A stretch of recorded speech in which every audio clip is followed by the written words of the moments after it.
So, you've got your Hustler Chainless Rebaler. Now how do we set it up and how do we operate it? The Hustler Chainless Rebalers have the perfect balance of producing nice fluffy hay at a consistent rate without destroying the quality of the hay. Rather than using like knives or flails that typically destroy the hay, Hustler uses the 3-to-1 ratio of its rotors to gently fluff the hay like what a pitchfork would do, but without the hard work. The first thing you'll want to do is make sure you've purchased and mounted the easy remote valve kit to the side of the snap lock system and positioned it in a comfortable spot that will give you a clear view of the flow of the hay into your baler. You simply mount it with 2 bolts down here. Plug the hydraulic hoses from your rebaler into the valve. Be sure to put the large diameter hoses into the detent valve if yours has one, and the smaller diameter hoses into the spring valve. Then plug the hydraulic hoses from the valve into the detent valve bank on the same tractor that's running the baler.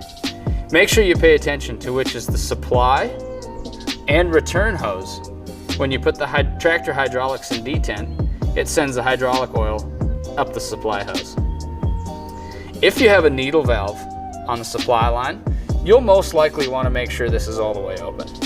Secondly, make sure you've purchased and mounted the side chute onto the wiper panel to help direct the flow of hay appropriately into your baler. One thing that many rebaling operations will do is remove the wind guard or compression fingers from the baler to expose the baler teeth for an easy flow of hay into the baler. Now, let's get started. The first step is to remove the net wrap. Most people take it off before setting the bale into the rebaler, but if you have very dry or short stem hay, you may want to set the bale in first and then remove the net wrap. This ensures your round bale stays intact prior to feeding it into your baler. The next step is where mistakes can easily happen. It's critically important that you lift the platform to raise the bale onto the rotors before you turn the rotors on. If you do the opposite, you can very quickly eat a hole in the side of the bale, and then it doesn't feed as consistently. A simple feed guide on the side of your rebaler gives you a rough idea of how high to lift your platform for round bales and for square bales. Now, fire up the baler. Put the tractor hydraulics in detent to give full hydraulic flow to the easy remote valve kit, and slowly start to turn your bale. When starting with a full-size bale, because it's such a large diameter in relation to the rotor, you barely need to turn the rotor. And in fact, you may even start and stop the rotors to regulate the flow of the hay. As you are feeding your baler, always watch the volume of hay and listen to your baler to be sure you don't overfeed the baler and plug it or shear some pins.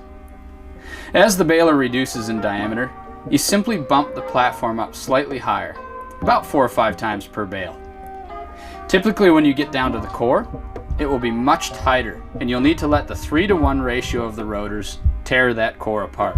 I find that if you can speed the rotors up and back the platform off just slightly, it'll knock the core around and reduce its size to around 6 to 8 inches, which most balers can handle. Once you've fed out the entire bale, you lower the platform back down to load your next bale.